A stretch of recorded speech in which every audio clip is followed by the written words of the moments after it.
Buongiorno a tutti. 2005-2025, 20 anni. Negli ultimi 20 anni il mondo, lo sappiamo bene, lo abbiamo visto, è cambiato profondamente.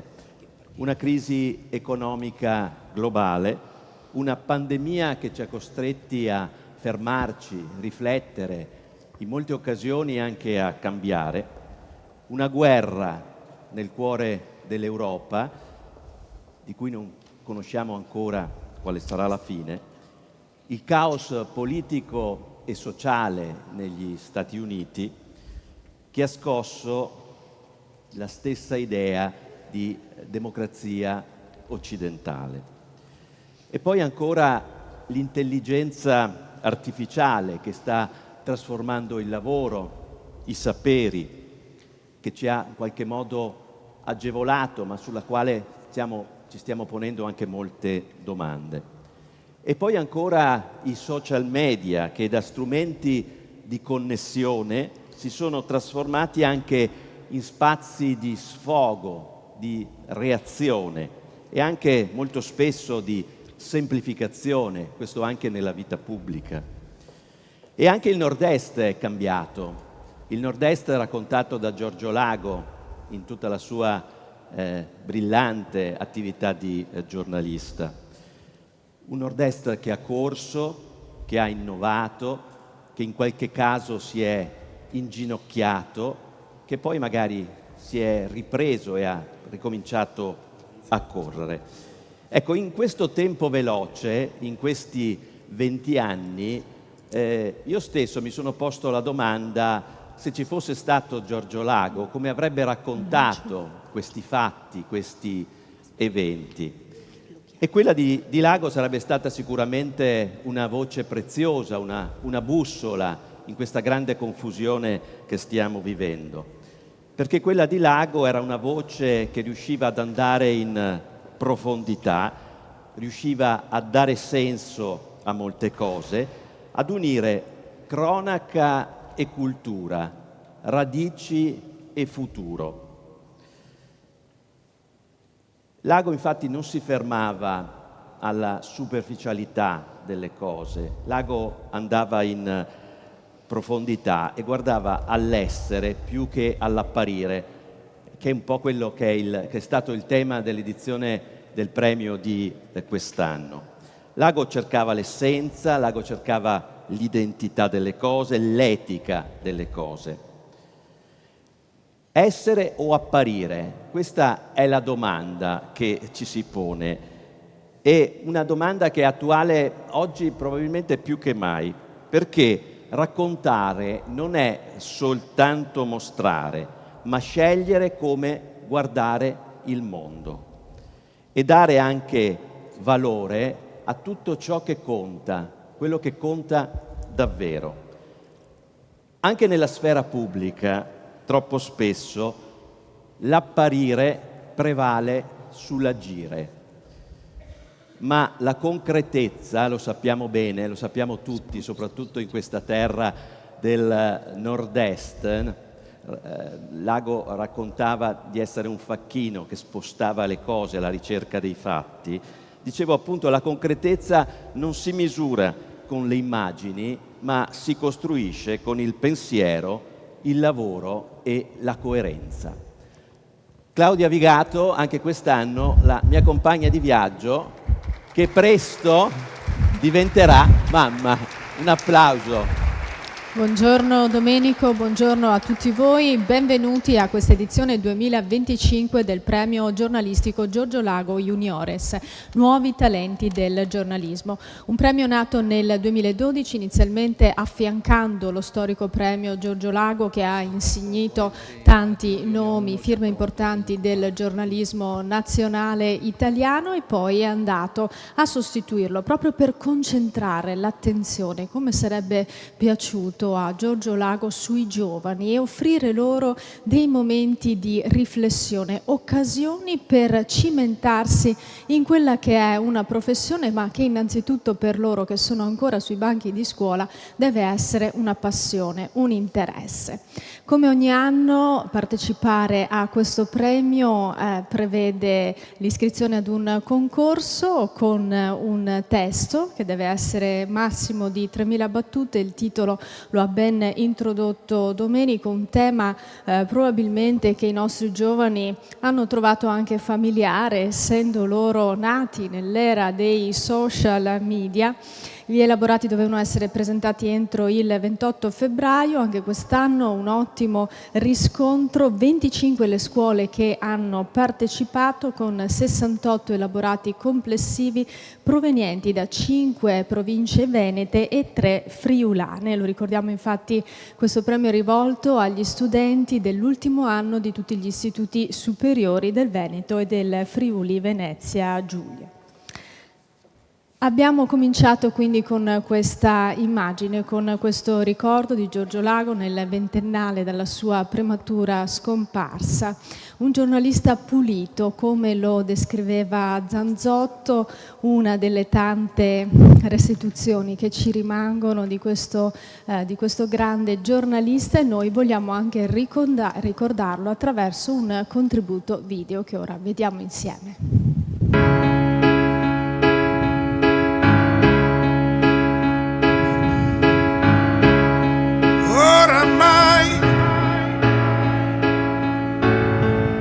Consola,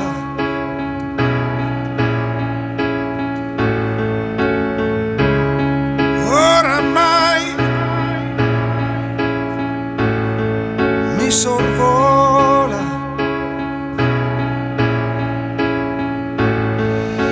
l'amore invano, così leggero.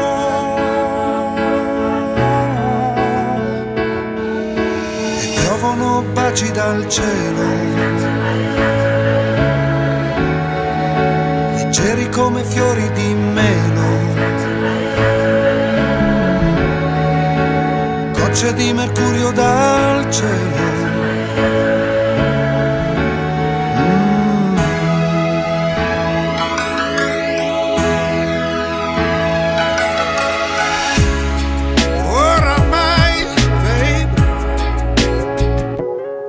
Sono immune,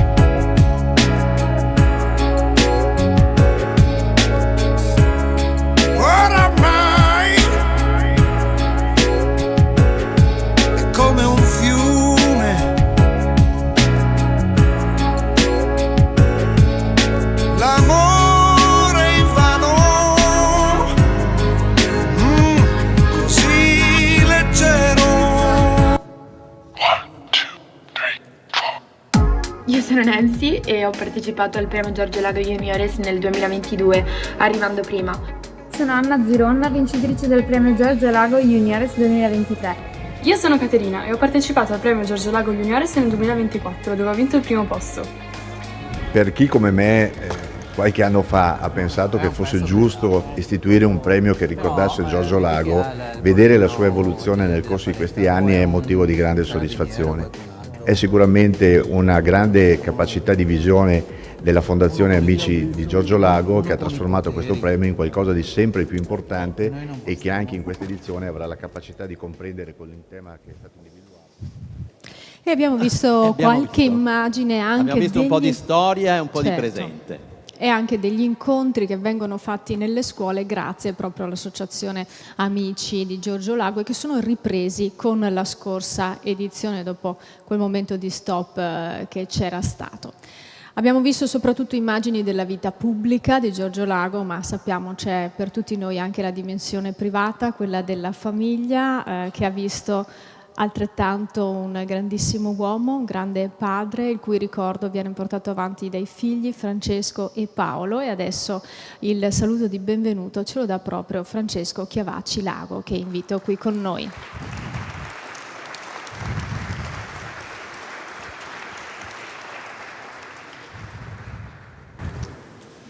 Buongiorno a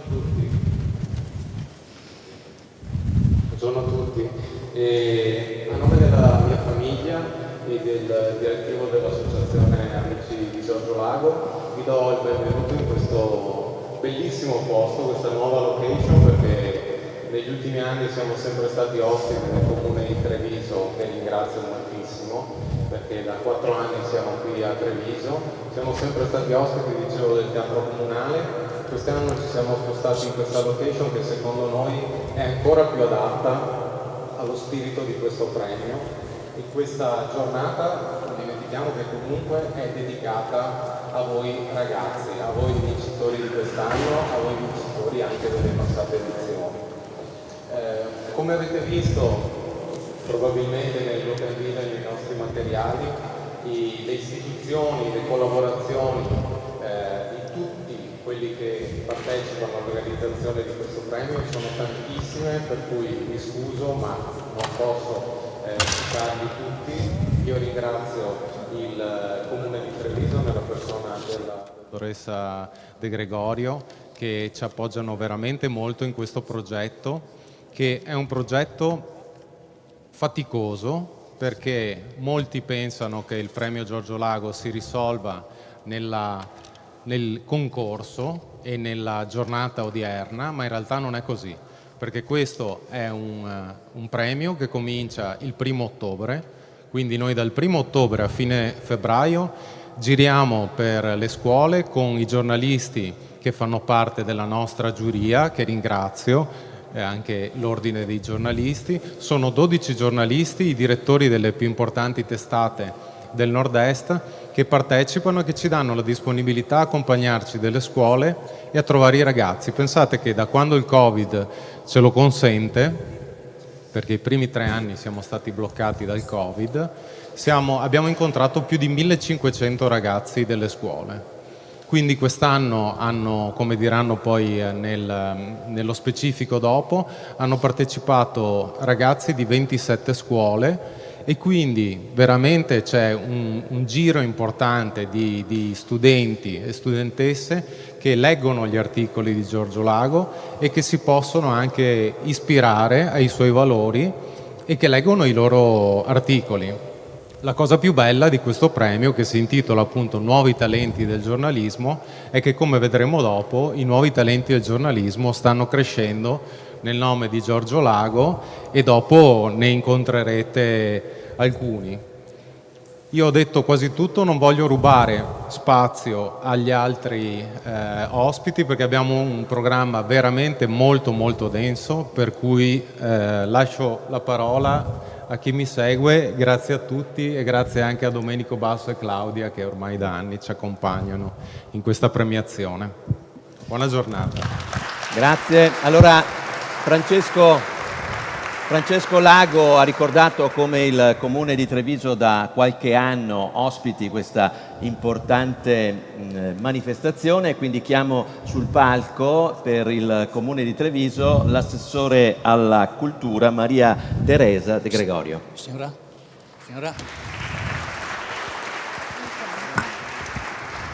Bene, grazie. Innanzitutto benvenuti. Io giro sempre con questo libro, che dov'è Francesco? È la mia Bibbia, perché questo è un libro che abbiamo presentato in anteprima qui e raccoglie tutti gli scritti di Giorgio Lago, e dovrebbero essere letti da tutti, perché veramente sono non solo illuminanti, ma assolutamente molto contemporanei e di grande visione.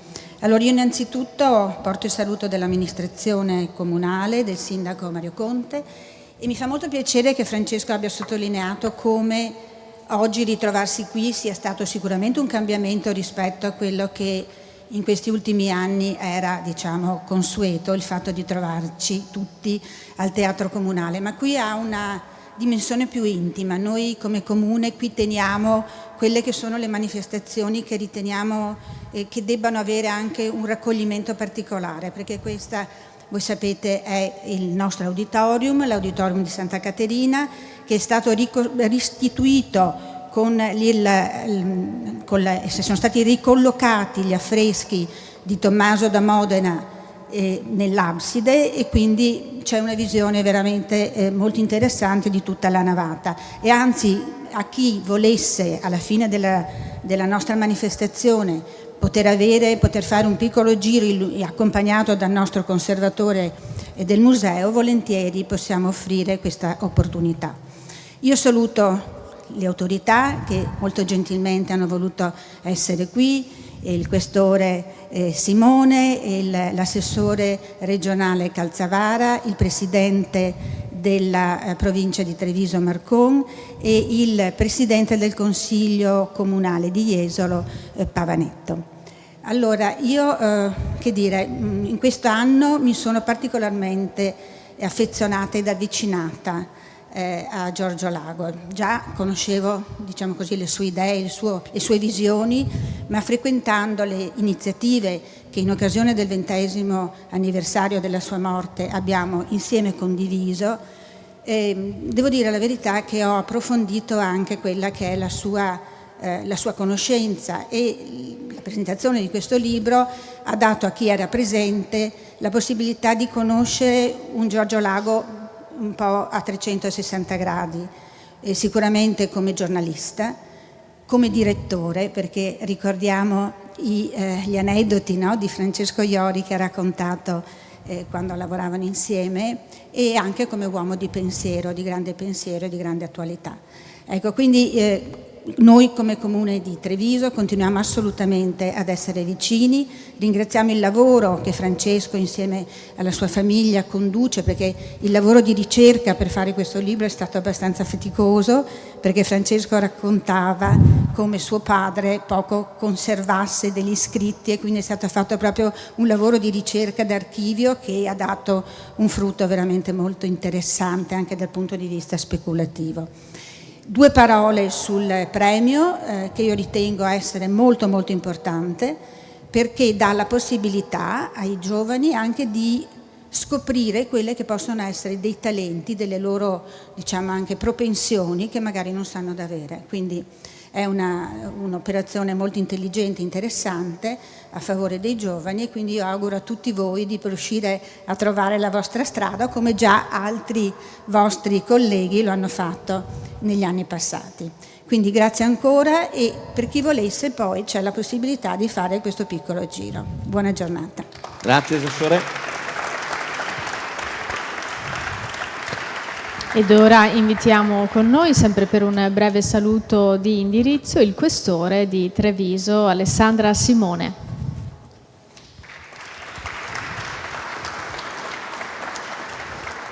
Diamo questa, dottoressa. Grazie. Buongiorno a tutti, è un piacere e un onore essere qua. Mi è stato raccontato adesso in poche battute la vita di un uomo che è un giornalista e che ha vissuto questo lavoro, che è anche una missione. Noi produciamo sicurezza, ci occupiamo di ordine e sicurezza pubblica e comunichiamo attraverso proprio una collaborazione continua e giornaliera con il mondo della stampa. Ecco, 2 parole mi rimangono impresse: etica e responsabilità. Questo è il senso vero del mestiere del giornalista, incarnato da suo padre, mi sembra, nel migliore dei modi. E questo è l'esempio migliore per voi giovani ragazzi, che vi aprite a un mestiere bellissimo, che è quello del giornalista, ma anche che è pericoloso, perché può portare a derive sbagliate se non si segue la via maestra, quella dell'etica e della responsabilità. Quindi benvenga questo premio, e grazie perché queste personalità fanno parte di questa provincia che ho l'onore di cui ho l'onore di essere il questore. Grazie. Grazie dottoressa, grazie anche per aver ricordato quali sono i punti fondanti della nostra professione. Chiamo adesso il presidente della provincia di Treviso, Stefano Marcon.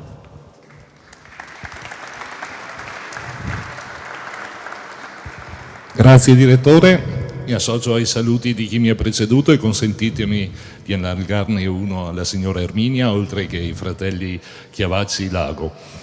Sono felice oggi, questo è un momento in cui uno di quegli appuntamenti che durante l'anno si aspetta e che si affronta con gioia, felicità ed aspettativa. Aspettativa perché da questi momenti si va a casa sempre più ricchi. Sono contento perché l'area geografica è andata oltre i confini della regione, coinvolgendo tutte le province, e questo denota un grandissimo lavoro fatto dall'associazione, da chi ha organizzato, che ha trovato terreno fertile anche. Vuol dire che le radici sono buone e che le opportunità vengono colte. E sono contento anche per il tema nel merito, il merito, l'essere e l'apparire. Ci eravamo già confrontati l'anno scorso e questo mi consente di interrogarmi da amministratore pubblico oltre che da singolo cittadino. Che cos'è l'essere, che cos'è l'apparire? Chi fa pubblica amministrazione? Io penso che bisogna essere consapevoli del ruolo che si riveste. C'è il pubblico amministratore, c'è chi si occupa di sicurezza, c'è chi fa giornalismo, c'è chi fa politica. Nell'essere pubblico amministratore i fari che mi ispirano sono quelli a cui facevi riferimento tu, concreti, coerenti, avere del coraggio ed avere la comunità come focus. Talvolta mi interrogo se questo oggi, nel tempo odierno, è sufficiente.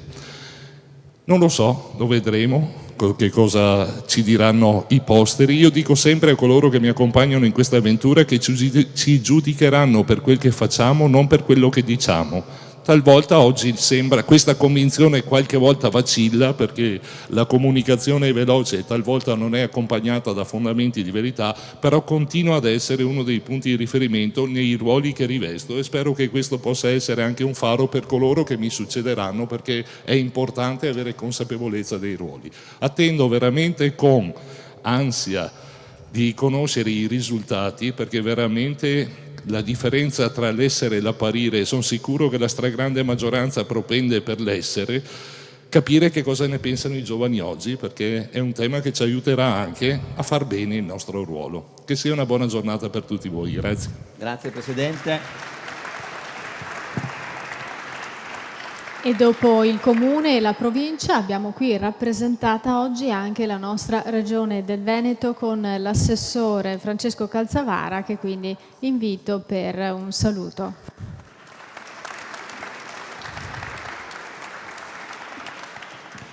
Grazie, un buongiorno a tutti, grazie alla famiglia Lago, alla signora per avermi invitato anche quest'anno. Insomma, ci conosciamo da un po' di anni, però sono qui oggi come Regione Veneto e quindi ho il piacere di portarvi il saluto della Regione, del suo Presidente Luca Zaia, di tutta la Giunta regionale e del Consiglio regionale, che è rappresentato anche dal Presidente del Consiglio di Jesolo, e poi c'è questa cosa che ci lega un po' sti jesolani un po' troppo presenti nelle istituzioni, insomma, ma che è all'interno del Consiglio regionale anche lui un collega, e quindi mi permette di essere qui oggi a ricordare e a ringraziare la famiglia per questo percorso che è iniziato qualche anno fa a Jesolo e che poi ha visto una sua evoluzione e che oggi lo vede proiettato in un futuro sicuramente radioso, perché quello che era forse l'idea iniziale di ricordarlo attraverso dei grandi giornalisti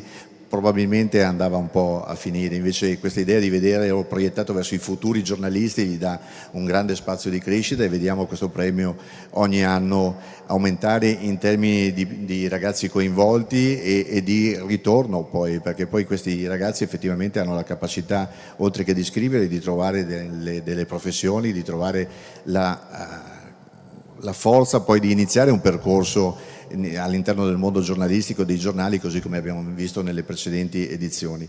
Noi come Regione del Veneto stiamo raccogliendo come Ufficio Cultura tutto il percorso che è stato fatto l'anno scorso e faremo una pubblicazione di tutti gli articoli, di tutti i pezzi che sono stati prodotti l'anno scorso, proprio a testimonianza di come si voglia, ad esempio sul tema della legalità, non lasciare finire quel percorso iniziato l'anno scorso, ma continuare attraverso una pubblicazione, attraverso una visibilità costante, la dimostrazione che questi ragazzi hanno capacità di scrivere e di vedersi proiettati in un lavoro futuro. Un lavoro che vede oggi l'intelligenza artificiale. In Italia siamo il primo paese al mondo che sta producendo un giornale interamente prodotto da intelligenza artificiale.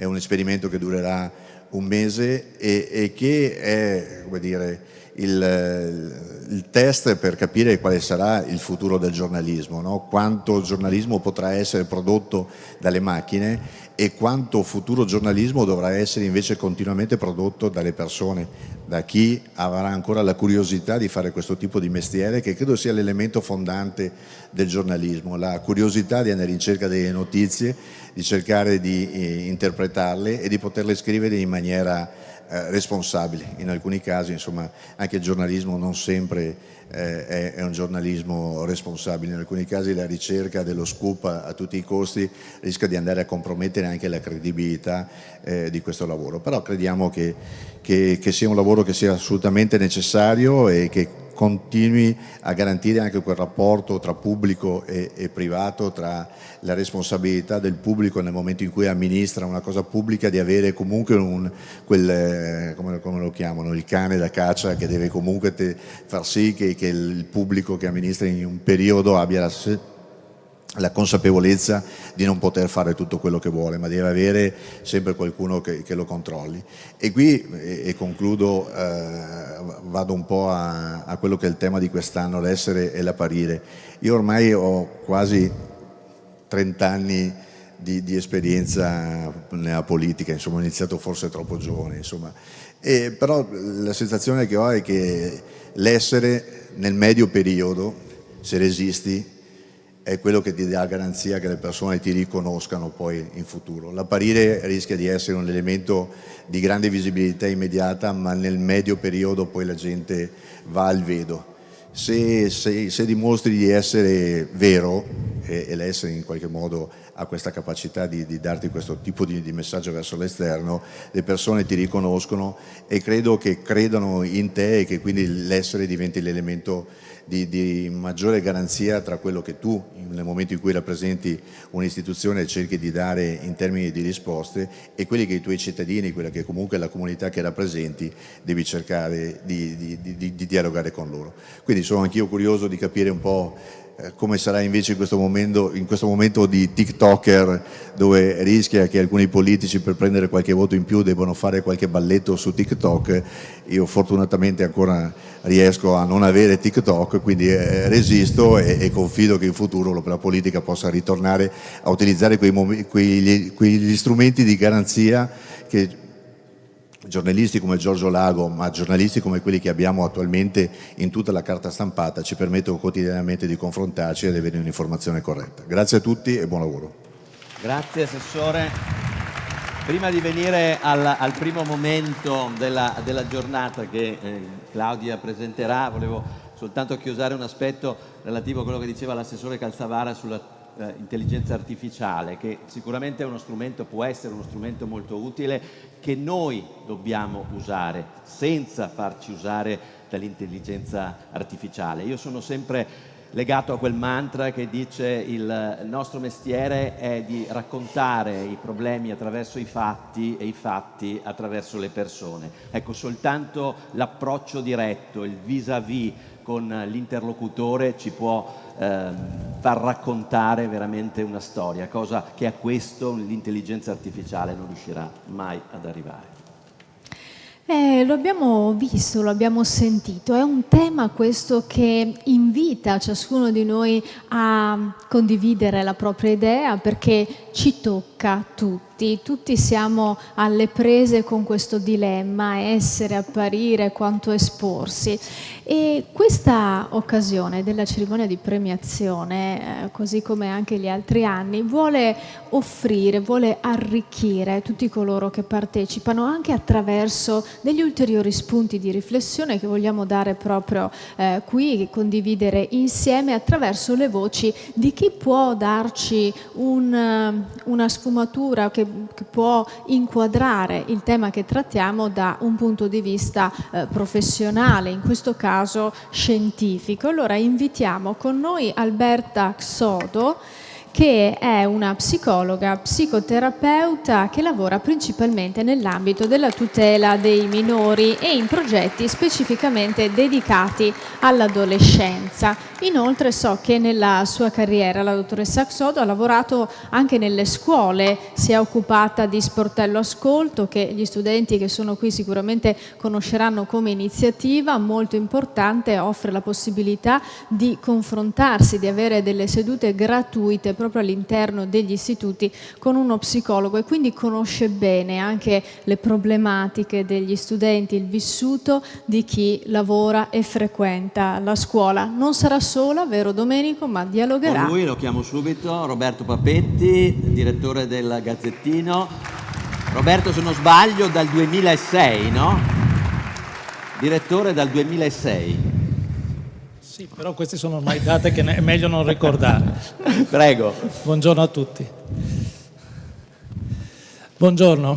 Buongiorno. Buongiorno. Senta, mentre ascoltavo gli interventi che sono stati fatti prima, devo dire che mi tranquillizzavo, perché stavo pensando che se le parti fossero invertite, cioè se lei avesse dovuto intervistare me su temi come sono stati sottolineati, l'etica e la responsabilità, il ruolo dei giornalisti, gli scoop, così, l'essere e l'apparire dei giornalisti sarebbe stato un compito arduo, quindi meglio che faccia io le domande.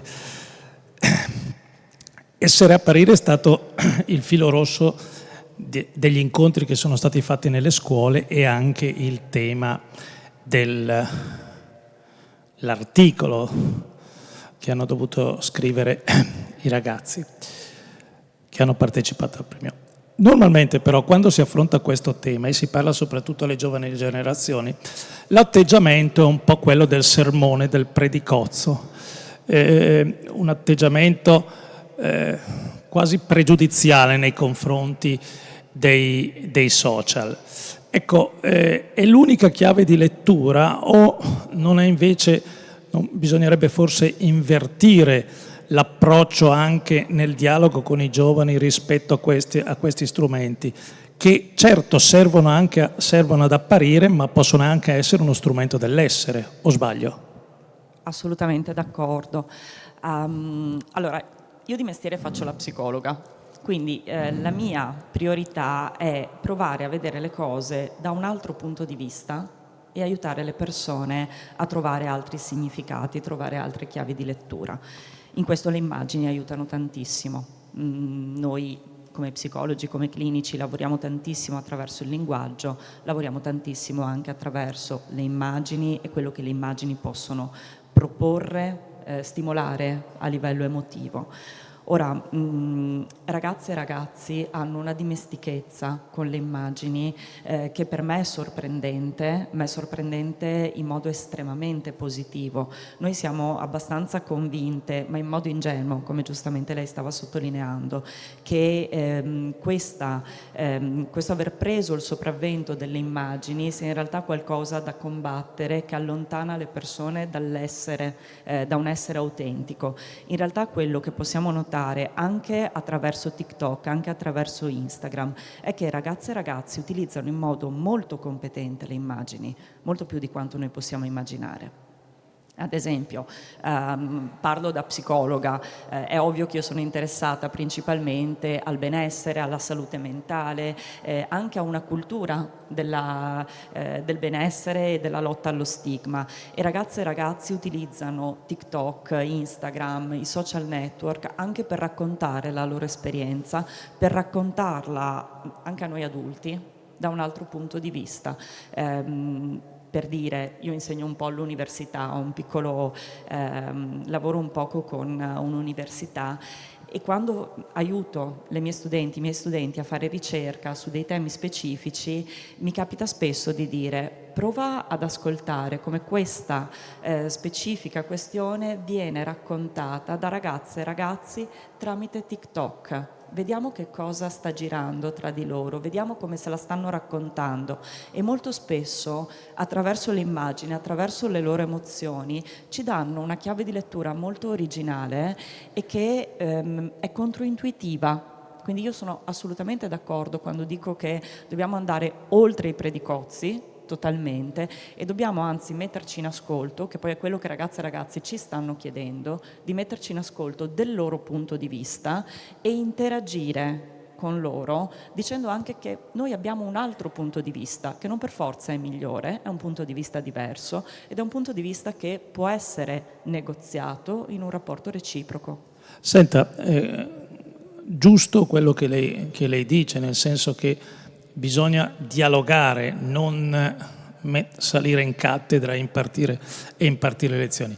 Però è evidente che questo rapporto tra i giovani, gli adolescenti e il mondo dei social ha delle criticità profonde. Ecco, dal suo punto di vista e dalla sua esperienza, quali sono queste criticità? Quali sono quelle che emergono e che sono anche più difficili poi da superare? Questo è un tema di estrema attualità, ok? E che per l'appunto ragazze e ragazzi hanno iniziato a toccare sui social prima che noi ricercatori, prima che noi clinici ce ne accorgessimo. Perché all'interno dei nostri studi questo tema è arrivato un po' in ritardo. Che cosa succede soprattutto? È esperienza diretta, perché non è che nessuno di noi qui in mezzo ha una pagina Instagram, una pagina Facebook o non conosce quello di cui stiamo parlando. Molto spesso, parlando di ragazze e ragazzi, c'è una ricerca di approvazione da parte del gruppo dei pari che può portare anche a emozioni legate all'ansia, ai sensi di colpa, anche ad aspetti depressivi, se vogliamo, per esempio legati alla mia immagine corporea, a come appaio nell'immagine social, a come vorrei apparire. Per esempio ci sono in questo periodo molte notizie rispetto ad alcuni tentativi di modificare attraverso la chirurgia estetica le mie fattezze visive per far assomigliare a quelli che sono i filtri che io posso utilizzare attraverso Instagram. Questo ovviamente crea un fortissimo disagio che può arrivare anche a degli aspetti psicopatologici che noi poi vediamo nelle nostre ULSS, nelle nostre strutture. Ecco, mi piace sempre però dare un'idea anche positiva, proprio perché c'è un'altissima cassa di risonanza.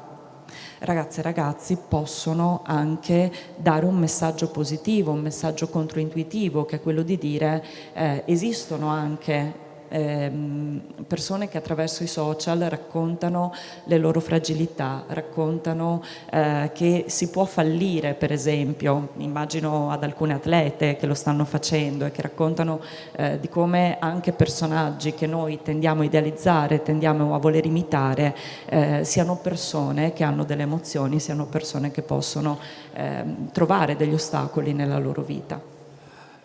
Ma non c'è il rischio che il rapporto con i social porti alla creazione di mondi paralleli distaccati dalla realtà, cioè dove proprio c'è una scissione totale tra apparire e essere? Allora, noi abbiamo affrontato tutti questi confronti con gli studenti, parlando di apparire e essere come due facce della stessa medaglia. L'impressione è però che invece per una fascia di giovani, l'apparire sia un elemento totalizzante che porti a un distacco dall'essere, un distacco dalla realtà. E questo come si affronta? Perché lei adesso parlava di dialogo, ma forse c'è anche una resistenza, una non volontà di dialogare in alcune frange e in alcuni settori, o no? Sì. Allora, mentre stava parlando avevo in mente alcune persone che incontro. E ovviamente si parla però di una piccola percentuale delle persone che poi realmente riusciamo ad incontrare all'interno degli studi, proprio perché sono persone che in quel momento sono molto in difficoltà e che riescono ad accettare anche l'aiuto che può venire a livello clinico, a livello terapeutico. Ecco, credo che per esempio iniziative come quelle che state svolgendo nelle scuole, quelle di andare a parlare e ad esplicitare, no, molto chiaramente che non c'è un tabù nel parlare di essere o apparire, che possiamo entrare in dialogo, questo sia già un valore, uso un parolone, terapeutico. nel senso che può aiutare ragazze e ragazzi ad entrare in contatto con dei concetti che altrimenti rimangono all'interno di una comunità che rischia di essere chiusa. C'è questo rischio, lo possiamo affrontare dal mio punto di vista senza contrapposizioni, cioè ci dobbiamo mettere comunque non sul piedistallo, non in cattedra, ma iniziando a diventare alleati di ragazze e ragazzi, perché poi parleranno molto più facilmente tra di loro e molto più facilmente tra di loro tramite i social di quanto parlino con me in uno studio, anche a livello proprio statistico. Certo. Senta, c'è un'età al di sotto della quale secondo lei è bene che un genitore impedisca l'accesso ai social a un ragazzo? È un secondo me Alberta Xodo o quello che dice la letteratura? No, sono due cose completamente diverse. Io sono un po' bigotta. Secondo lei, assolutamente. Anche in base alla sua esperienza, insomma. Allora, faccio una distinzione perché è corretto farla. A livello neuroscientifico abbiamo delle indicazioni molto chiare anche per come funziona il nostro cervello, il nostro lobo orbito frontale. Non voglio ammorbarvi con la composizione del nostro cervello, però diciamo lo capiamo, no? È un cervello che è in evoluzione, anche tutte le strutture cognitive si modificano, quindi lo stesso messaggio che può arrivare ad una bambina o un bambino di 10 anni viene interpretato in modo completamente differente da una persona di 15. Ok? Quindi la società di pediatria ci racconta nello specifico che sotto i 10 anni non ci dovrebbe essere accesso nemmeno agli smartphone in generale, proprio per come c'è un'interazione del nostro cervello in formazione con i dispositivi, i device in generale. Questo per quanto riguarda lo strumento e già ci racconta molto. Bambine e bambini accedono al tablet in modo abbastanza comune, no? Anche come ansiolitico. Cioè, faccio un capriccio, sono in una situazione di frustrazione personale, utilizzo un dispositivo elettronico, o meglio, mi fanno utilizzare un dispositivo elettronico per calmarmi. Questa è una cosa che per esempio succede anche a ragazze e ragazzi più grandi, a giovani adulti o ad adulti, l'utilizzo dei social media per calmarsi. Ora, dal mio punto di vista, quando è che un genitore dovrebbe impedire? Fino a che età dovrebbe impedire?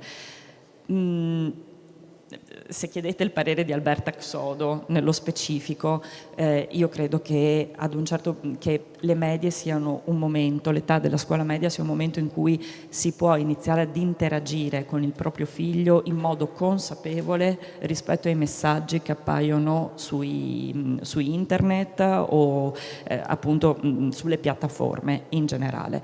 Questo perché da una parte c'è uno sviluppo proprio del nostro cervello che permette una maggiore capacità critica rispetto agli elementi visivi e anche ai contenuti. Dall'altra parte c'è sempre bisogno di un adulto affettivo che riesca ad aiutarmi a digerire questi contenuti.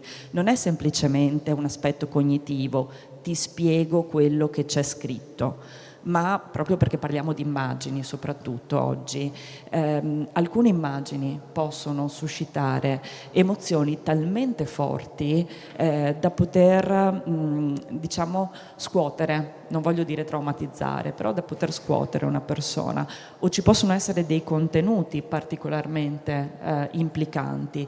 La presenza di un adulto affettivo che sappia in quel momento accogliere il mio stato d'animo è la cosa più protettiva in assoluto, e questo lo possiamo generalizzare anche rispetto alle immagini dei telegiornali, senza per forza dover arrivare ai dispositivi elettronici. Questo per quanto riguarda le scuole medie, utilizziamo questo come parametro. È chiaro che arrivati alle scuole superiori io credo che non sia semplicemente responsabilità unica del genitore. ma siamo tutti una comunità educativa, siamo tutti una comunità educante, per cui tutti i lavori che vengono fatti nelle classi, tutti i lavori che vengono fatti anche da altre agenzie educative, non solamente le scuole, possono essere estremamente utili in termini di mediazione non solo degli aspetti più cognitivi, quindi dei contenuti, ma anche delle emozioni che vengono digerite dalle persone che ricevono queste comunicazioni. Senta, ma in uno degli incontri che abbiamo avuto con le scuole, c'era anche Francesco ovviamente, io ricordavo che il tema dell'essere apparire, di questa antinomia, in realtà fa parte della storia dell'uomo, e rapidamente ricordavo che tutta l'opera, gran parte dell'opera per esempio di uno dei grandi letterati italiani, Pirandello, Uno Nessuno 100.000, o uno dei libri di maggiore successo degli anni 80-90 era un testo di Erich Fromm, Vero Essere, che molti hanno comprato, pochi hanno letto, tema, ma questo succede spesso. Quindi non è un tema dell'oggi. Però forse oggi c'è un aspetto da valutare, e cioè che il mondo dei social finisce per ritardare o per modificare i processi di maturazione dei ragazzi, perché comunque i social rappresentano un filtro rispetto al confronto con la realtà delle cose. Questa è un'affermazione corretta secondo lei, invece è il frutto di un pregiudizio di una persona che è nata molti anni fa e che vede e che ha fatto un percorso di maturazione che non prevedeva la presenza dei social? Una provocazione. Io spero che sia anche un tema di domani, nel senso che è un tema così profondamente etico che è giusto in qualche modo non riuscire ad arrivare ad una conclusione. È un interrogativo fondamentale dell'essere umano. Essere o apparire, avere o essere.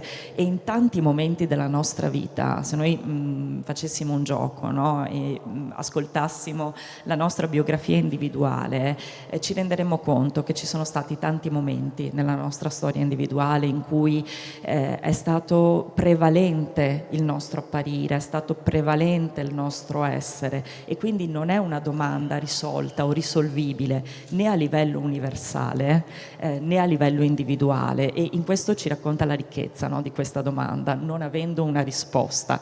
La risposta è nelle nostre azioni, è nel modo in cui ci sentiamo. Banalmente, dovendo un po' sdrammatizzare, io non sarei mai venuta in tuta da ginnastica oggi a questa premiazione.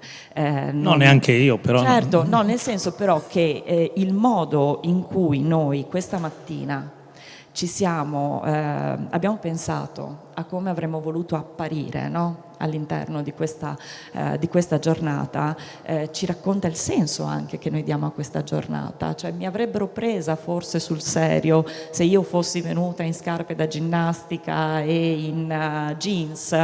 Questa è una domanda che sembra ingenua, no? Però se ci pensiamo, essere o apparire è costantemente parte della nostra vita, in ogni momento. Le ragazze e i ragazzi presenti, come si sono preparati a questa giornata pensando: mamma mia, potrei essere sul palco, potrebbero farmi delle foto, potrebbe essere il momento in cui pubblico sui social il mio primo, secondo, terzo premio.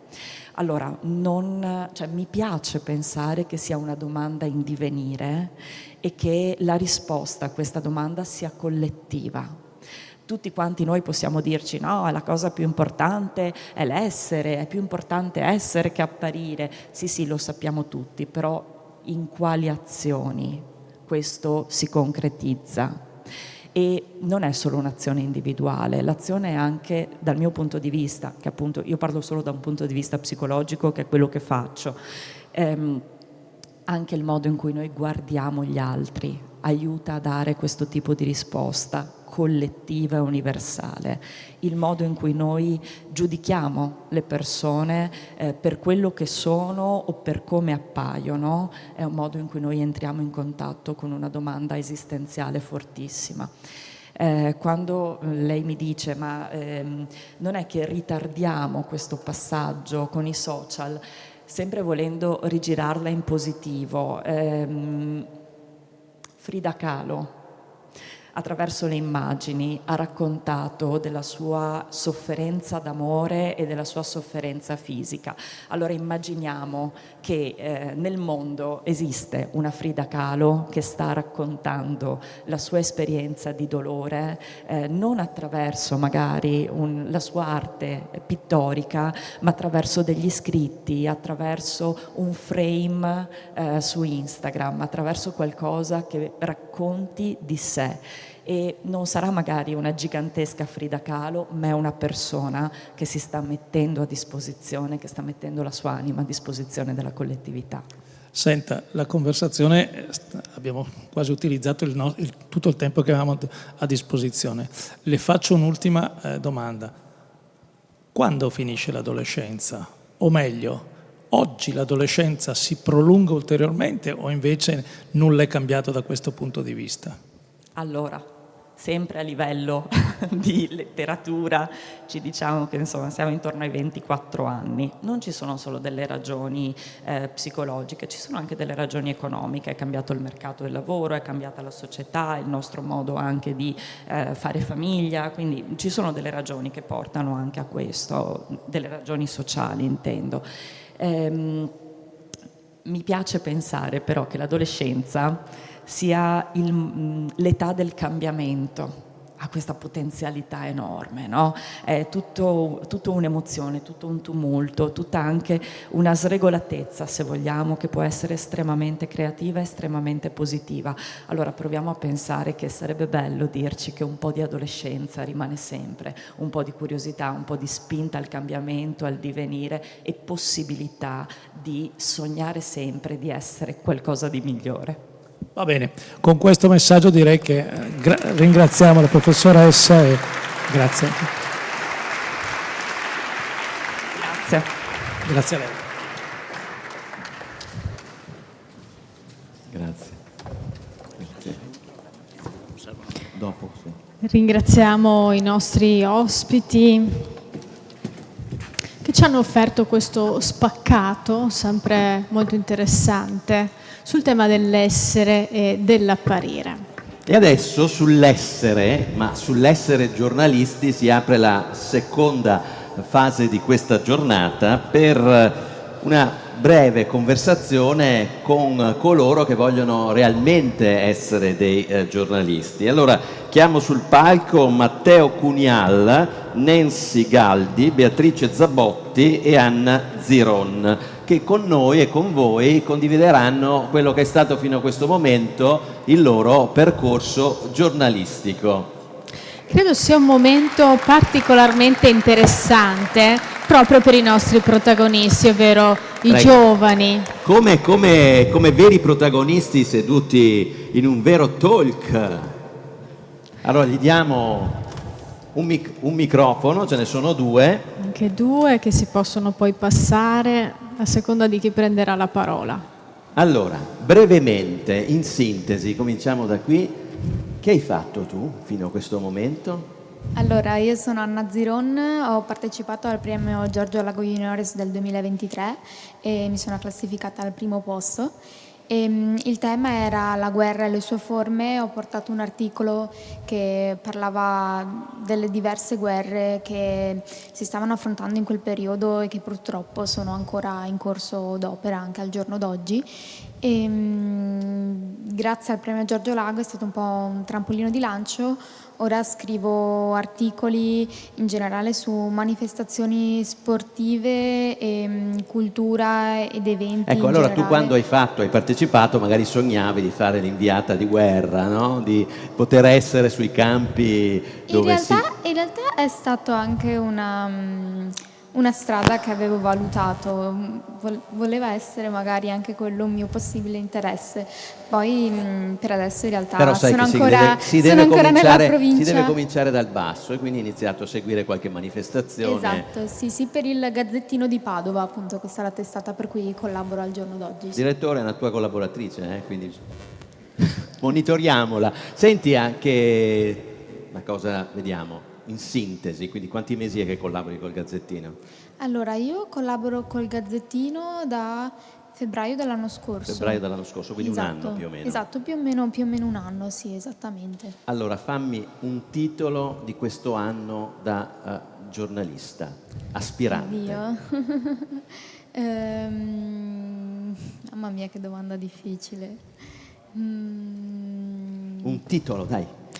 Che poi di solito è così, Domenico, spiegami tu, è chi scrive il pezzo che fa il titolo, no, vero? Quindi I collaboratori non fanno i titoli. Sei comunque stiamo pretendendo tanto. sei giustificata se non ti viene, ma così è un'emozione. Oddio, non mi viene Ma intanto Vabbè, andiamo avanti, intanto ci lasciamo pensi. un attimo pensare, Anna, passiamo a Nancy, anche perché poi non è detto che chi partecipa abbia già l'idea di fare il giornalista, magari si coglie l'occasione, magari c'è semplicemente una passione Claudia, per con la la crisi di scrittura. vocazioni che c'è, devono fare i giornalisti. Ma poi ci si appassiona nel mentre, vediamo, sentiamo che cosa ci racconta Nancy. È il mio caso. Ecco. Io ho partecipato un po' per caso e mi è andata bene. Nel 2022 sono arrivata prima ed è da quel momento in poi ho iniziato a collaborare con il Corriere del Veneto e non ho più smesso. Quest'anno sono anche entrata nell'albo dei pubblicisti, quindi è qualcosa che sto portando avanti. Scrivo un po' di tutto e sì, non mi aspettavo comunque all'inizio nulla di tutto questo. Il pezzo perciò- che ti ha appassionato di più scrivere in questo periodo? Una storia? Più che in questo periodo, forse l'anno scorso, me ne ricordo uno in particolare, di questa signora che non legge le carte ma legge i libri, quindi le persone si fermano davanti a lei, scelgono un libro, lei sfoglia le pagine, la persona davanti blocca e da lì legge un po' il futuro in base alla frase che è stata scelta. E questa storia come l'hai trovata? L'hai trovata tu o ti hanno indirizzato? Mi hanno indirizzato. Vabbè, comunque è importante averla scritta. Esatto. Andiamo avanti. Passiamo a Matteo. Matteo? Sì. Io sono Cunial Matteo, ho partecipato all'edizione dell'anno scorso, quella riguardante alle mafie nel nord-est, e anche per me è stata un po', è nata così per caso, no? Però sono felice comunque di aver iniziato. Io adesso collaboro per il Corriere del Veneto anch'io e per il momento sto trovando una mia dimensione, è una cosa che mi piace fare e quindi vediamo poi se anche crescendo sarà qualcosa che vorrò fare anche in futuro. Per il momento me lo sto godendo. C'è qualcosa in particolare che senti tuo, cioè nella scrittura ti piace di più seguire un fatto di cronaca, raccontare una storia? In realtà sì, mi piace il fatto di come se io fossi qualcuno che deve raccontare la storia a qualcun altro che non sa di cosa si sta parlando, ok? Quindi mi piace comunque trasmettere un qualcosa che io so a qualcuno che non lo sa, quindi una sorta di collegamento tra chi magari può essere interessato a quello che voglio raccontare, no? È quello che dobbiamo fare. Esatto, quindi sì, trovo una cosa affascinante comunque. Poi non sappiamo attualmente il vostro percorso di studi, se e come stia proseguendo, può essere anche interessante far sapere ai nostri giovani studenti come riuscite a conciliare poi questi impegni di collaboratori con quello che poi può essere anche la vostra prosecuzione negli studi. Ma questo è un altro spunto, intanto passiamo comunque a Beatrice. Grazie. Allora, io sono Beatrice Zavotti di Pieve di Soligo. Ho iniziato in realtà il mio percorso giornalistico prima del premio Giorgio Lago, a cui ho partecipato nel 2022, classificandomi terza. Io ho iniziato con uno stage nell'estate del 2020, alla fine della terza superiore, nella redazione di qdpnews.it, con cui continuo a collaborare da 5 anni, quindi sono ormai.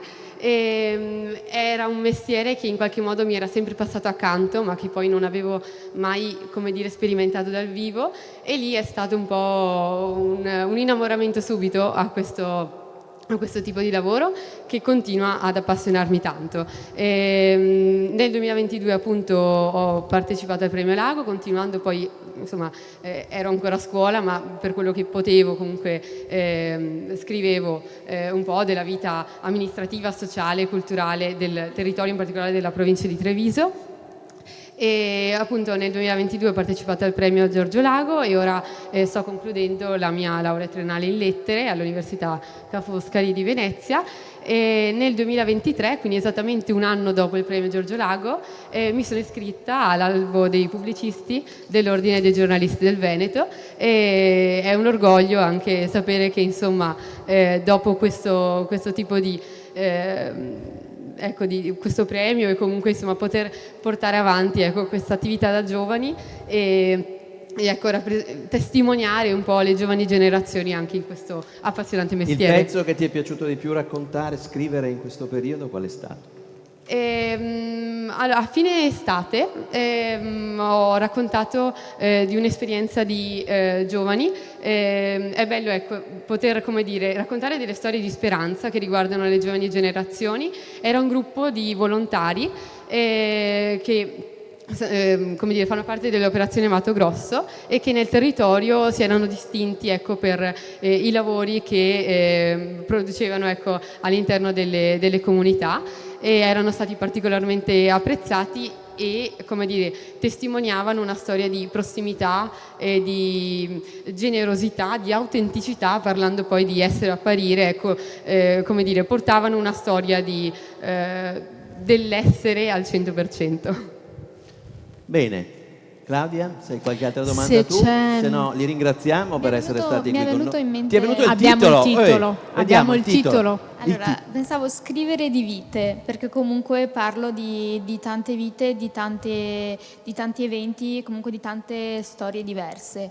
E una cosa che volevo aggiungere è che comunque la scrittura è sempre stata parte di me, e anche grazie al premio Giorgio Lago magari ho avuto anche un po' di coraggio, diciamo, per pubblicare un mio scritto, che è questo qui che c'è qui, che è La ragazza di porcellana, che è un libro che va diciamo al di là del giornalismo, perché non è di genere giornalistico, però è un romanzo, però è sempre in ambito della scrittura, quindi ci tenevo a condividere anche questa cosa qui con voi. Complimenti. Raccontate questa vostra esperienza sui social, visto che è il tema di quest'anno.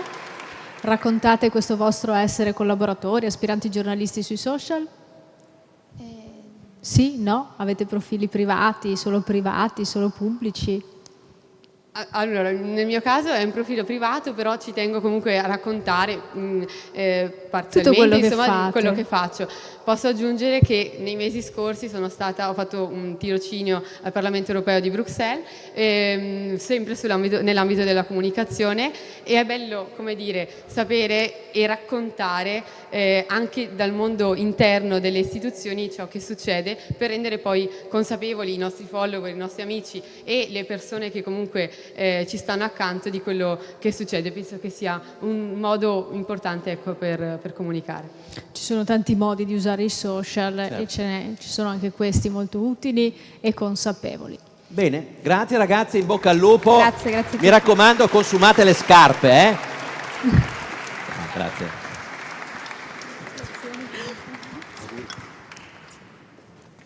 Bene, penso anche all'orgoglio, no, dei familiari di Giorgio Lago nel vedere questi giovani che raccolgono i frutti di aver partecipato al concorso, no? Penso, mi è venuto in mente questa cosa, penso sia particolarmente emozionante. E adesso arriviamo al clou, arriviamo proprio al momento delle premiazioni e andiamo direttamente a chiamare sul palco Sergio Frigo.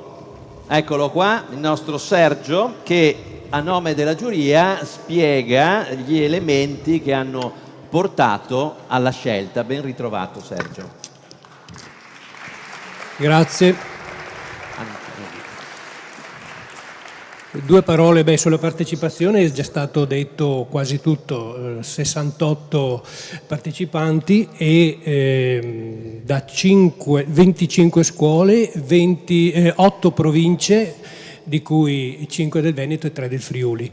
Abbiamo avuto, giusto per aggiungere un dato, 49 ragazze, una cinquantina di ragazze e una quindicina di ragazzi. Si conferma quindi il fatto che le ragazze scrivono di più, però quest'anno, non anticipo, non faccio lo spoiler, diciamo in anticipo, però vedrete che ci sarà fra i segnalati, che ci saranno anche dei segnalati e i premiati, ci sono parecchi maschi, è una cosa abbastanza inedita perché di solito succede il contrario. Niente, come ci regoliamo per quanto riguarda il nostro lavoro di giurati? Quello che dico un po' tutti gli anni, non è che cambino, contenuti approfonditi, organizzati bene. Da quest'anno, anche l'anno scorso, ma quest'anno in particolare, ci sono parecchie pezze d'appoggio che vengono messe nella bibliografia, che danno autorevolezza, più serietà al testo che viene presentato. E poi naturalmente un linguaggio che sia prima di tutto chiaro e poi accattivante, che riesca a catturare l'attenzione del lettore nella prima riga e lo accompagni, lo costringa in qualche modo ad andare fino alla fine. Ecco, questo per quanto riguarda i criteri generali. Vorrei anticipare due cose per quanto riguarda la qualità, che ecco, quest'anno abbiamo avuto difficoltà a trovare un vincitore perché c'erano tanti che avrebbero meritato di essere quantomeno fra i segnalati, fra i vincitori. Alcuni elaborati appunto di questi sono stati comunque individuati e segnalati, per cui abbiamo accanto ai classici 3 vincitori abbiamo anche 5 segnalati che adesso magari... E infatti partiremo proprio da questi. Allora chiamo sul palco Francesco Chiavacci Lago insieme a Paolo Chiavacci Lago per la premiazione di questi ragazzi che sono stati segnalati, ecco, per il lavoro che hanno fatto. Allora li chiamo e sono Emily Bortolazzo, un applauso, Rafael De Bortoli, Angelica Furino e Andrea Stocco.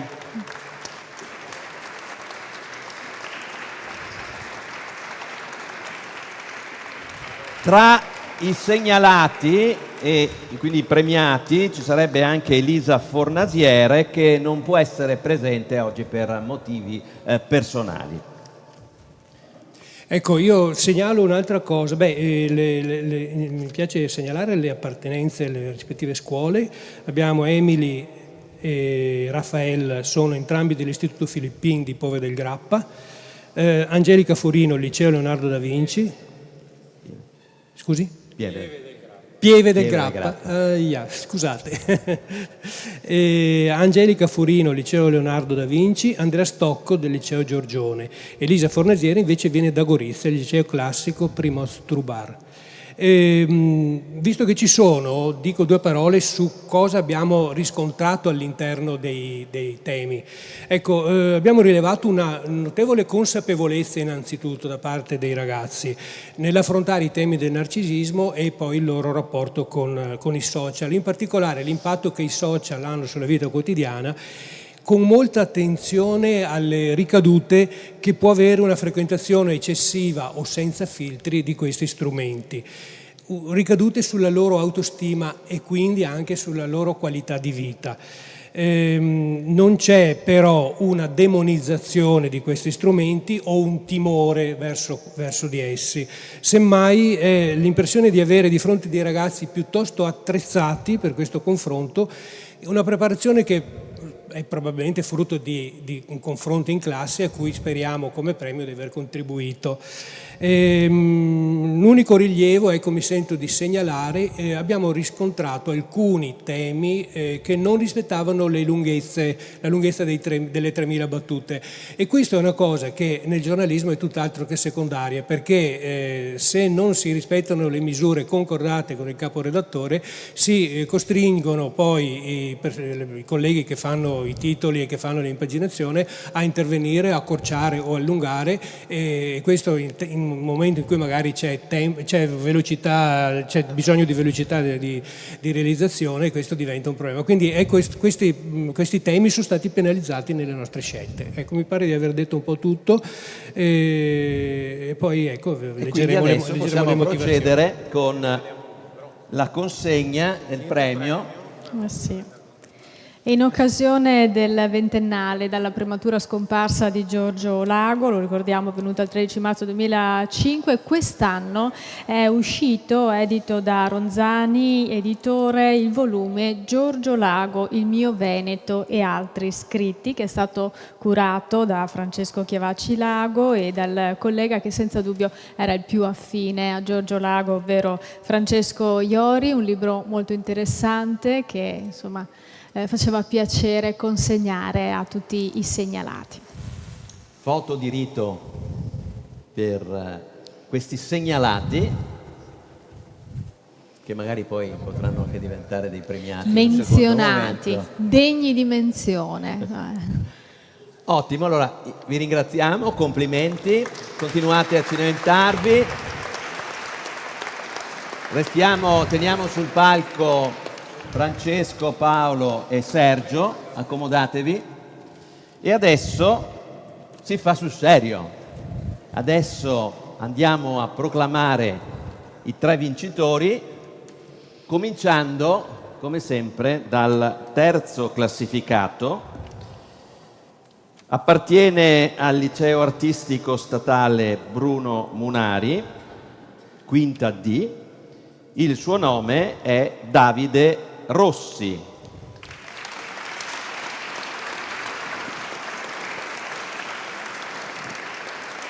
Il titolo del suo pezzo era Suocere digitali, come le immagini influenzano più delle parole, e Claudia Vigato adesso ci leggerà uno stralcio di questo pezzo. Forse è lecito riappropriarsi del tempo per pensare, per approfondire, per dubitare, perché la bellezza di una società non si misura dai filtri applicati alle sue immagini, ma dalla profondità delle sue idee. E per farlo dobbiamo imparare a spegnere gli schermi e accendere le menti. Davide Rossi. Sergio Frigo legge la motivazione. Allora, abbiamo premiato Davide Rossi per l'analisi del fenomeno condotta con stile leggero ma profonda nei contenuti e con simpatia di toni, accompagnata peraltro da uno stimolante invito all'auto-introspezione con forte chiamata di responsabilità nei confronti dei giovani. Francesco sul palco insieme a Fabio Fontana, titolare di Tao Technologies, che consegna la borsa di studio da 500 euro, mentre Paolo Chiavacci consegna la penna. Diamo qualche istante, invitiamo ovviamente a posizionarsi al centro perché adesso ci sono le foto. Nel frattempo volevo leggervi una comunicazione, una lettera che ci è stata inviata dal dirigente scolastico del liceo artistico statale Bruno Munari, il quale si scusa per l'assenza, per ragioni istituzionali non ha potuto prendere parte a questa cerimonia, ma dice: sono particolarmente orgoglioso del successo di Davide Rossi, che si è già distinto in altri concorsi a livello locale, regionale e nazionale, a dimostrazione di un talento indiscutibile e comprovato. Con l'occasione desidero congratularmi con tutti i premiati e ringraziare gli organizzatori del concorso, le autorità e tutti i presenti per aver offerto a Davide e agli altri studenti delle classi quinte un'importante opportunità di significato. Il dirigente, professor Alfredo Marcello Maurizio Mancuso, lo ringraziamo per questo saluto, questo ringraziamento. Davide, giusto un commento, no? Sì, certo. Allora, riprendo la domanda che ha fatto prima alla neogiornalista. Che titolo darei a questa giornata? Ecco, se potessi dare un titolo, ora prego di non copiarmelo, ma se volete, domani compro tutti i giornali e controllo. Premio Giorgio Lago, opportunità di essere.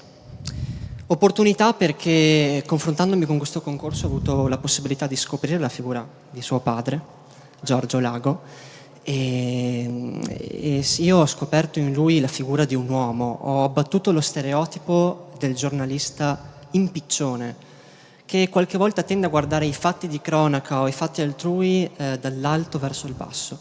Ecco, con Giorgio Lago mi sono sentito di partire, affrontando questa questione dell'essere o l'apparire, partendo dal basso verso l'alto, guardando anche a una certa introspezione dentro di me. Perché Giorgio Lago non scriveva solo nella carta che dopo un giorno si consuma, ma su un altro tipo di carta, la stessa che ricopre i nostri corpi, le nostre vite, che è quella della nostra pelle. Grazie. Grazie, complimenti, veramente. Complimenti a Davide Rossi. E adesso il secondo classificato, anche in questo caso è un ragazzo, Liceo Ginnasio Statale Giorgione, quinta A Scienze Applicate, lui è Lorenzo Torresan.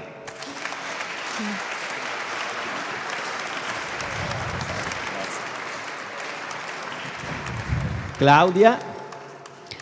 La novità che contraddistingue la società dell'immagine è l'illusione veicolata dai social che tutti gli altri vivano così sempre e che in accordo a modelli preconfezionati e massificati tutti vadano negli stessi posti da ricchi, che tutti siano belli, in forma, fidanzati, che tutti siano insomma felici. Titolo: Illuminare le ombre, una sfida necessaria.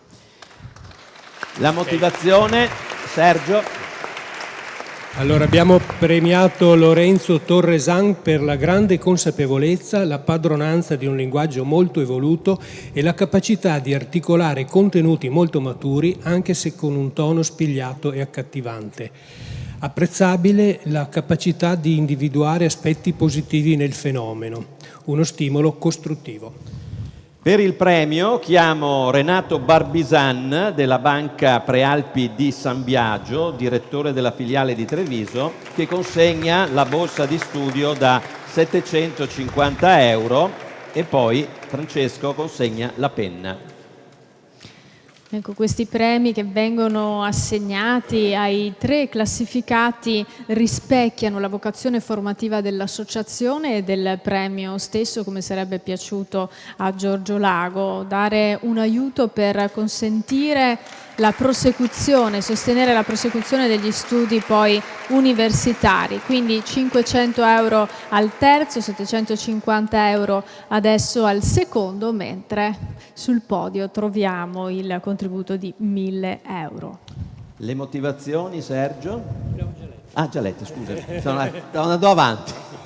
Sentiamola, il commento per questo risultato. Sì. Beh, allora un commento. Beh, per il risultato sono estremamente contento, innanzitutto. E commento, allora... Le aspettative? Sì. Ah no, di aspettative in che senso? Che cosa ti aspetti adesso? Che cosa mi aspetto adesso? È stato un percorso che finisce qui oppure No, hai degli non credo. stimoli a continuare? No, non credo proprio che questo percorso finirà qui e mi impegnerò per far sì che non accada, perché appunto... Ecco, non penso mai molto chiaramente al mio futuro, forse è un po' un mio difetto questo. Non mi metto mai a pensare chiaramente al mio futuro, appunto, perché lo vedo ancora molto eclettico, molto ancora poco definito. Però sicuramente quella del giornalista è una strada che sento di poter intraprendere ed è una delle strade che, insomma, sono tra le mie primissime scelte e quindi sono molto, molto, molto contento di essere qui perché penso che questo possa essere anche un bel trampolino di lancio. E quindi avanti tutta. In bocca al lupo. Grazie. E adesso facciamo di nuovo accomodare Lorenzo Scendono. insieme a Renato Barbisan. E adesso la prima classificata. Lei è del Liceo Scientifico Quadri di Vicenza.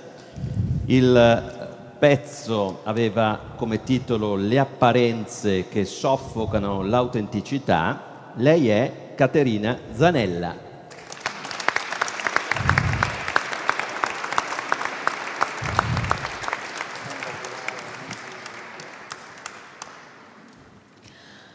La menzogna che per essere felici dobbiamo diventare la migliore versione di noi stessi ci induce a fingere di essere qualcun altro e a disprezzare la nostra unicità. Vado con le motivazioni: per la sicurezza nell'elaborazione e la chiarezza nell'esposizione di contenuti non banali e l'agilità nell'affrontare, pur nella concisione di un testo molto compatto, aspetti molto diversi della tematica proposta. Da apprezzare la profondità dell'analisi, ben appoggiata da citazioni autorevoli e pertinenti. Premia Maria Teresa De Gregorio, assessore alla cultura del Comune di Treviso, che consegna la borsa di studio da 1.000 euro, e Paolo Chiavacci consegna la penna.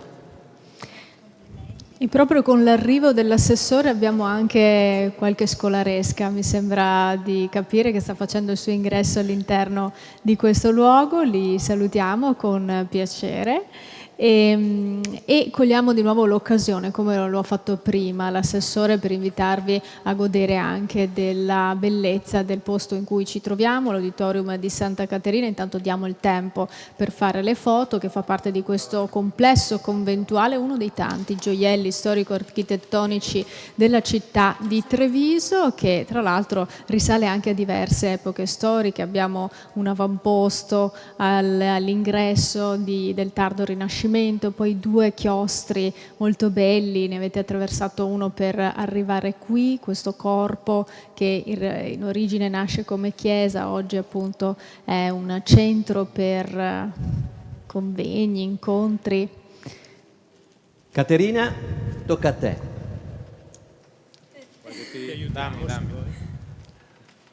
Grazie Allora, mille. Che esperienza è stata e quali sono i tuoi obiettivi? Beh, allora partirei dagli obiettivi, perché in realtà devo ancora scegliere che cosa farò dopo il liceo. Ho ancora molte opzioni tra cui scegliere, però mi rendo anche conto che vincere questo premio del giornalista Giorgio Lago possa essere un trampolino di lancio. E anche un segnale, probabilmente, un segnale. Sì, ma anche il tema dell'essere e dell'apparire, devo dire che mi ha aiutato anche a riflettere sulla mia persona. Infatti è questo che mi ha catturato e mi sono detta: voglio partecipare, non solo per mettermi in gioco, ma anche proprio perché sì, un lavoro introspettivo mi ha permesso la scrittura di riflettere su me stessa e farmi anche crescere. È stato motivo di crescita personale, quindi ne sono davvero fiera. Quindi in ogni caso, comunque vada, sarà un successo. Esatto. Sì, sono molto contenta. Grazie e complimenti. Grazie. E che sia quel che sia. Mentre ci congratuliamo con Caterina e salutiamo anche l'assessore, mi ricordava proprio la dottoressa De Gregorio di rinnovare l'invito, se qualcuno ha piacere, ad approfittare per fare una visita accompagnati a questa sede museale della città di Treviso. E adesso, Domenico, siamo arrivati al momento di svelare quello che sarà il tema per la prossima edizione 2026 del premio Giorgio Lago Juniores. Lo facciamo assieme a Barbara Sardella, che è dirigente per il Ministero dell'Istruzione e del Merito dell'Ufficio Scolastico Provinciale di Treviso, che invito a raggiungerci. E nel frattempo cedo la parola a Francesco Chiavacci Lago. Sì, per l'anno prossimo abbiamo deciso, per rimanere sempre in attualità e partire sempre dagli articoli di nostro papà, abbiamo deciso di parlare delle Olimpiadi. Mio papà, prima di essere, è spesso ricordato come opinionista, come direttore sportivo, come direttore politico, ma in realtà più di metà della sua carriera è stata come inviato sportivo. Lui ha commentato tantissime Olimpiadi, 4 Olimpiadi le ha vissute dal vivo, partendo dal 1972 le Olimpiadi di Monaco, dove c'è stato il famoso attentato dei palestinesi che ha sterminato sostanzialmente tutta la delegazione israeliana, e lui l'ha vissuto in prima.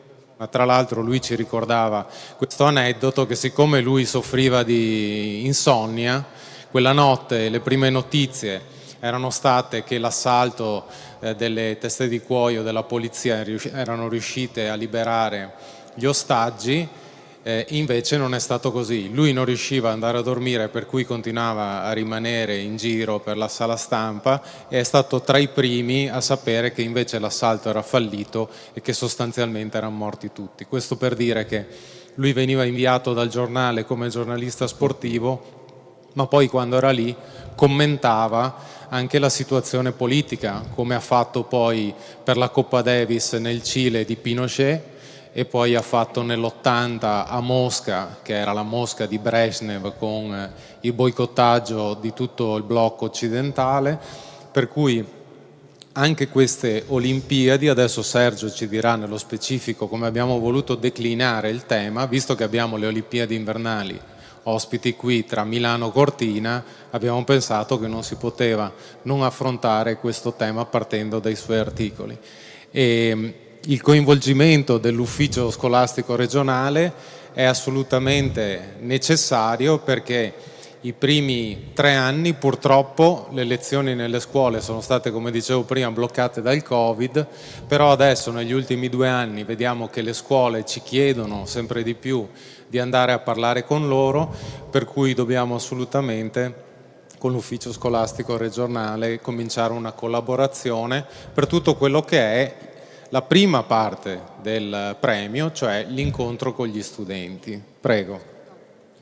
Grazie, buongiorno a tutti, un saluto alle istituzioni. Io porto il saluto del direttore generale, il dottor Marco Bussetti, che avrebbe avuto piacere di essere qui, ma per un impegno concomitante insomma non ha potuto esserlo, però ecco, ci teneva alla presenza dell'ufficio. Come detto, la presenza dell'ufficio sarà sicuramente garantita negli anni a venire, soprattutto considerata l'importanza, e oggi ne abbiamo visto anche gli effetti, l'importanza di questa manifestazione, soprattutto con riferimento a ciò che ha prodotto in questi ragazzi. Sono ragazzi che hanno scoperto, e questo è anche uno degli obiettivi insomma, che la scuola si pone, cioè riuscire a tirar fuori le competenze e anche quelle che sono le particolari inclinazioni e propensioni dei ragazzi, anche per garantire un'apertura ecco, ad una professione futura. Ragazzi che hanno visto in questa esperienza, che magari hanno intrapreso senza neanche averla considerata prima, come anche stato riferito da alcune di loro, e che forse hanno visto uno spiraglio, una possibile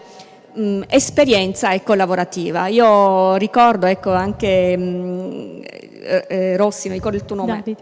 Davide Rossi, ecco, hai vinto anche mi pare il premio Mazzotti, o mi sbaglio, ecco.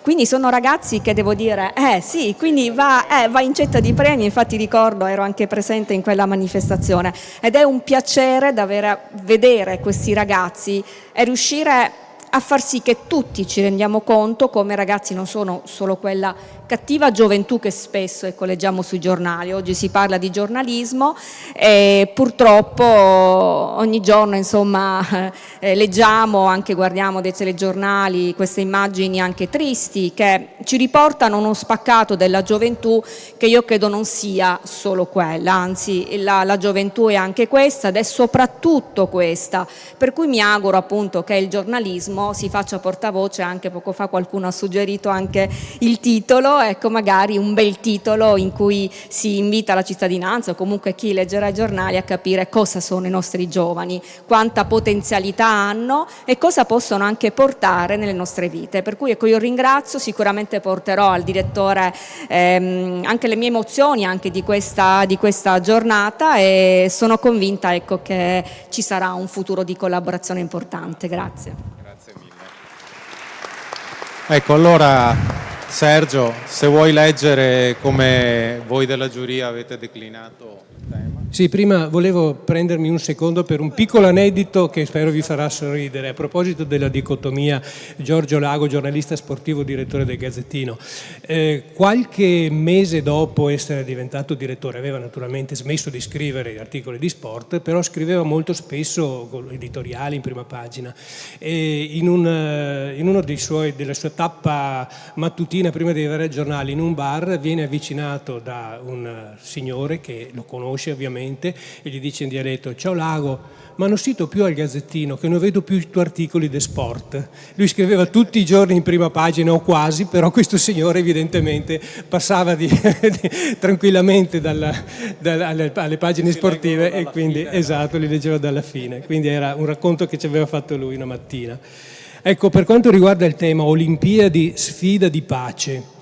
Alle origini, quando si celebravano Olimpiadi, si sospendevano le guerre. Oggi neppure lo spirito olimpico ferma le armi. I prossimi Giochi invernali di Milano Cortina 2026 si svolgono mentre sono in corso 56 conflitti in 92 paesi, il numero più alto mai registrato dalla Seconda Guerra Mondiale. Ma le stesse Olimpiadi possono diventare scenario di guerra, come ha testimoniato Giorgio Lago, che ha seguito 4 edizioni dei Giochi, cominciando da Monaco 1972, quando un comando palestinese fece strage della delegazione israeliana. Cadeva quel giorno un'illusione, scrisse un anno di distanza dagli eventi Giorgio Lago: essere lo sport una zona franca dell'odio. Lago nei suoi articoli ha segnalato anche altri risvolti negativi delle Olimpiadi, dai costi economici alle speculazioni edilizie, alle strumentalizzazioni operate da diversi regimi. Nonostante questo, ha spiegato a suo tempo, ogni vittoria olimpica rimane un gesto ecumenico, multietnico, globale. Grazie.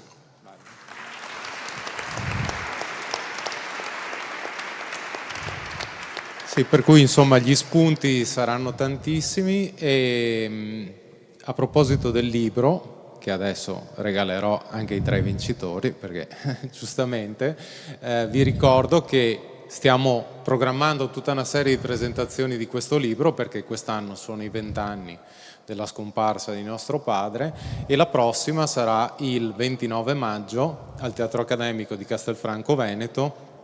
Prima non ho avuto modo di ringraziare tutti, ma volevo citare appunto anche l'Ordine dei giornalisti, i nostri sponsor Banca Prealpi e Tao Patch, e anche il Comune di Jesolo e il Comune di Castelfranco, che da sempre ci danno il patrocinio e partecipano, oltre che il patrocinio di tutte le province del Veneto.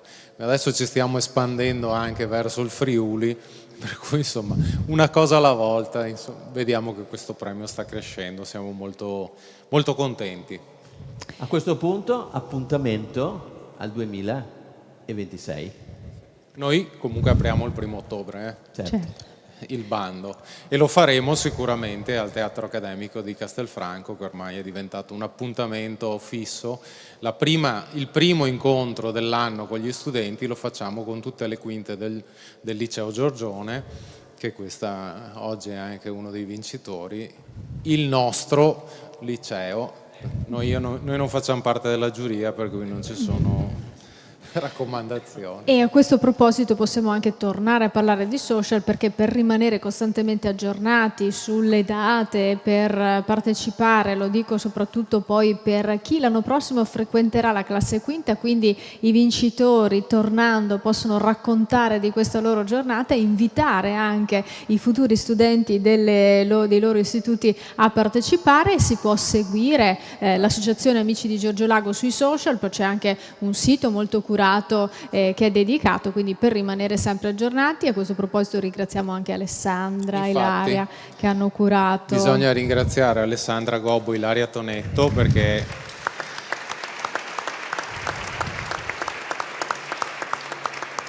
il premio, come dicevo prima, è diventata veramente un'attività quasi giornaliera che copre almeno 10 mesi all'anno, per cui insomma è molto faticoso. Se non ci fossero loro non si riuscirebbe a organizzarlo, e ringrazio Claudia e Domenico, che ormai insomma senza di voi la premiazione Siamo parte dell'arredamento ormai.